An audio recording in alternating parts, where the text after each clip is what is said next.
Bonjour à tous et bienvenue sur la chaîne YouTube du diocèse pour ce nouveau numéro de Parole d'évêque, parole que nous donnons sans plus attendre à Monseigneur Nicolas Souchu. Bonjour Monseigneur, merci d'être avec nous aujourd'hui. Bonjour Paul, bonjour à tous. Monseigneur, les premiers jours de ce mois de juillet ont été marqués par le PLVTT qui a rassemblé 130 collégiens, lycéens et bénévoles sur les routes des Landes, de Aire-sur-l'Adour à Bugloz, tandis que le Tour de France vivait sa 7e étape entre Agetmo et Bordeaux. Ces deux événements, qui sont certes très différents, ont pourtant un point commun, celui de la route, de l'effort et de la rencontre.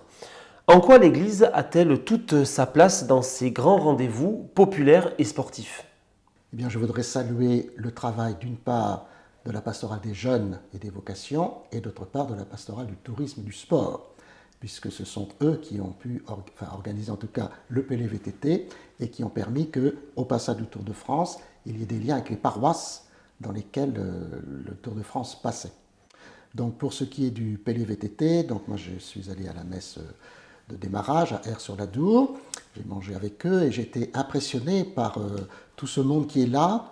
Donc pour ces jeunes collégiens, il y a donc les lycéens qui se mettent au service des jeunes en démontant les tentes. Il faut évidemment des personnes qui font les itinéraires, qui suivent les vélos, qui s'en occupent, des personnes qui font la cuisine. Enfin, il y a vraiment tout un ensemble, ce qui fait de fait plus de 100 personnes qui sont présentes pour le camp VTT. Alors je sais qu'ils ont eu évidemment la canicule, et donc il a fallu évidemment adapter le temps, mais voilà. Donc, et en plus, c'est pas seulement pour faire du VTT, mais c'est un Pélé VTT. Donc c'est aussi pour réfléchir d'une part au sens de sa vie, parce que je pense que la vie en communauté, c'est pas la vie quand moi en famille d'habitude, et puis c'est aussi pour un témoignage de foi.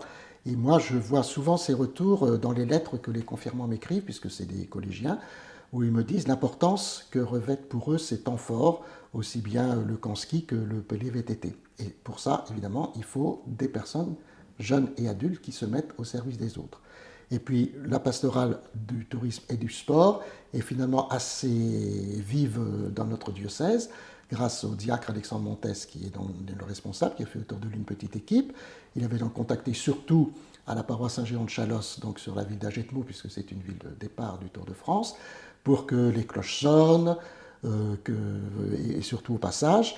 Il est allé aussi à Notre-Dame des Cyclistes quand j'ai célébré la messe à Notre-Dame des Cyclistes, et il est même venu au début du PLVTT, vous voyez, pour montrer que si l'Église est présente, c'est important, et que pour qu'elle soit présente, il faut qu'il y ait des personnes qui soient en charge, en tout cas qui prennent cette charge d'organiser cela. Et puis on peut dire aussi que notre pape Léon est un pape sportif et qu'il insiste beaucoup pour dire que c'est quelque chose d'important parce que c'est à la fois le corps, l'esprit et l'âme qui sont ainsi développés.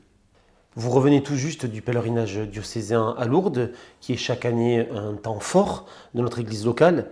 Quel message retenez-vous particulièrement de cette édition 2026 et que peut apporter ce pèlerinage à celles et ceux qui y participent, que ce soit les pèlerins malades ou handicapés, les hospitaliers, qu'ils soient jeunes ou plus âgés? Alors, quelque temps avant le début du pèlerinage, j'avais demandé au président s'il y avait encore de la place pour quelqu'un que je voyais bien pouvoir y aller. Et il m'a répondu, ben, il n'y a plus de place ni pour le transport, ni pour l'hébergement. Alors, j'étais pas très content pour cette personne, mais en même temps, j'étais content parce que ça veut dire qu'il y a du monde. Voilà. Il y a des années, parfois, on recherche des hospitaliers pour pouvoir emporter le nombre de malades que l'on a qui sont prêts à venir. Donc, ça veut dire que les choses se sont bien enclenchées. La deuxième chose, c'est que là aussi, il y a eu la canicule et qu'il a fallu évidemment s'organiser. Et la troisième chose, c'est le thème qui est donc donné cette année pour tous les pèlerinages. Je te salue comblé de grâce. Donc le début du récit de l'Annonciation où l'ange vient annoncer à Marie qu'elle serait la mère du Sauveur. Et je trouve que c'est un très beau thème parce que je te salue, en fait, en grec, c'est kairé, ça veut dire réjouis-toi. Voilà. Comment est-ce qu'on se réjouit de la venue de Dieu dans notre vie? Et puis ça continue, le Seigneur est avec toi. Donc le Seigneur est avec nous, y compris dans nos souffrances, dans nos épreuves. Et quand on vit un temps fort comme celui de l'hospitalité landaise, évidemment, les malades sont les premiers vers lesquels on se tourne, mais je suis sûr que tous les hospitaliers trouvent aussi de quoi nourrir leur propre foi. Et d'ailleurs, chaque année, et ça a été le cas encore cette année, il y a eu de nouveaux hospitaliers qui sont venus pour la première fois, et puis des hospitaliers qui, au bout de plusieurs années, se sont engagés. Donc ça, c'est vraiment très beau. Et ce qui est beau aussi, c'est que ce pèlerinage donne une espèce de force pour vivre toute l'année. Et je sais combien les membres de l'hospitalité landaise sont disponibles à chaque fois que, pour le diocèse, on leur demande d'être présents. Et tout ça, à mon avis, est lié. Voilà. Et donc, je suis heureux de ce thème parce qu'il nourrit aussi notre prière quotidienne, hein, parce que c'est le début du Je vous salue Marie. Et Dieu sait si des Je vous salue Marie, on en dit à Lourdes et on en dit partout, dans notre sanctuaire Notre-Dame de Buglose et dans nos maisons. L'été, Monseigneur, est souvent synonyme de repos, de ressourcement. Et pourtant, une année chargée, une rentrée intense nous attend avec le 13 septembre la promulgation des nouveaux ensembles pastoraux, des pôles pastoraux diocésains, des fraternités missionnaires.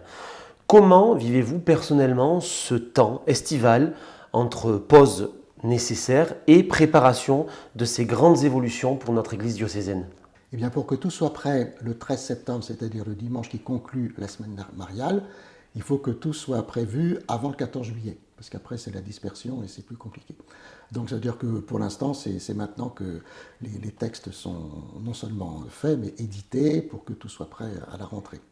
Après ça, il y a de fait un temps plus calme entre le 14 juillet, disons après le pèlerinage de l'hospitalité landaise dont on a parlé, et le 15 août avec les fêtes de Dax, où j'essaie de participer le plus possible, quoique cette année, le 15 août, je serai à Notre-Dame de Buglose, voilà, pour répondre aussi à cet appel de notre sanctuaire diocésain. Ce qui fait que pendant ce temps plus libre, moi je ne sais pas partir un mois et dire j'oublie tout, ça c'est pas possible. Donc je pars 8 jours, je règle mes affaires, comme ça je repars la tête reposée et je repars. Et je donne priorité évidemment à ma mère qui va avoir 97 ans normalement cet été. Et puis après le 15 août, voilà, les choses reprennent tout doucement. C'est là qu'on a notre conseil de rentrée du conseil épiscopal qu'il faut commencer à prévoir et revoir les choses de manière plus précise. Et c'est d'autant plus facile si elles sont déjà prévues avant le 14 juillet. Voilà un petit peu comment se déroule l'été épiscopal. Merci beaucoup, Monseigneur, de nous avoir accueillis une nouvelle fois pour ce temps d'échange avec vous. Un grand merci à Julie pour la réalisation et le montage de ce 66e épisode de Parole d'évêque. Nous nous retrouverons maintenant à la rentrée, le 15 septembre très précisément, juste après la promulgation donc, des éléments dont nous avons parlé tout à l'heure. D'ici là, je vous souhaite à toutes et à tous un très bel été. À bientôt.